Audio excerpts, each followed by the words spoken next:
ஓம் சாய்ராம். என் அன்பு குழந்தையே, நீ எப்பொழுதும் ஆழ்ந்த சிந்தனையிலே இருக்கின்றாய். இதனால் உன் நேரம்தான் வீணாகிக் கொண்டிருக்கின்றது. என் பிள்ளையே, உனது நேரத்தை தேவையற்ற சிந்தனைக்கும் கவலைகளுக்கும் இடமளித்து வீணாக்காதே. எல்லோருக்கும் வாழ்க்கையில் ஏமாற்றம், துக்கம், துயரம் எல்லாம் இருக்கத்தான் செய்யும். அதையெல்லாம் நீ பொருட்படுத்த கூடாது.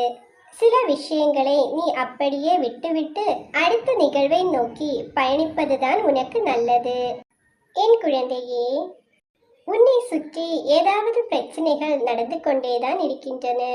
அது எனக்கு தெரியும். அந்த பிரச்சனைகளுக்கான தீர்வு உன்னிடமே இருக்கின்றது. ஆனால் நீயோ அதை புரிந்து கொள்ளாமல் அந்த தீர்வை தேடியே அலைந்து திரிந்து கொண்டிருக்கின்றாய். நான் எப்பொழுதும் உன்னை ஏதாவது ஒரு ரூபத்தில் வழிநடத்த முயற்சி செய்து கொண்டேதான் வருகின்றேன். ஆனால் நீயோ அதையெல்லாம் தவற விட்டுவிட்டு பிறகு மீண்டும் என்னிடமே வந்து உன் துயரங்களை போக்க வழி கேட்கின்றாய். முதலில் உன் துயரங்களை நினைத்து கவலைப்படாமல் இரு. உன் மனதையும் தெளிவாக வைத்துக்கொள். உன் சிந்தனைகளை சிதறவிடாதே. அப்பொழுதுதான் உன்னை சுற்றி என்ன நடக்கின்றது என்று உன்னால் உணர முடியும். என் பிள்ளையே, நீ இப்பொழுது அனுபவிக்கின்ற வேதனையெல்லாம் காலத்தின் கட்டாயம்.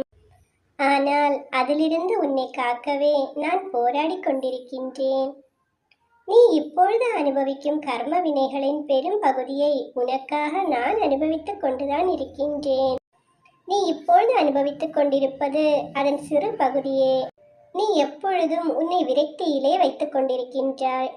அதை தூக்கி எறிந்துவிடு. அதுதான் உனக்கு முதல் எதிரி. நீ எல்லோரிடமும் அன்பாக பழகிக்கொள். மனதை மகிழ்ச்சியுடன் வைத்துக்கொள். உனக்கு நல்லதே நடக்கும். வாழ்க்கையில் சந்திக்கும் தோல்விகளை வைத்து வாழ்க்கை தோல்வியற்று விட்டதாக நீயே முடிவு செய்து விடாதே. என் பிள்ளையே, எதுவும் நிலையானது இல்லை. இருக்கும் வரை இருப்பதை வைத்து மகிழ்ச்சியாக வாழு. நீ அனைத்திலும் வெற்றி பெறும் நாள் வெகு தூரத்தில் இல்லை. எந்த நேரமும் உன்னை நான் பாதுகாத்து கொண்டுதான் இருக்கின்றேன். இனியும் உன்னை நான் எப்பொழுதும் பாதுகாப்பேன். உனக்கு துணையாக இந்த அப்பா இருப்பேன். ஓம் சாய்ராம்.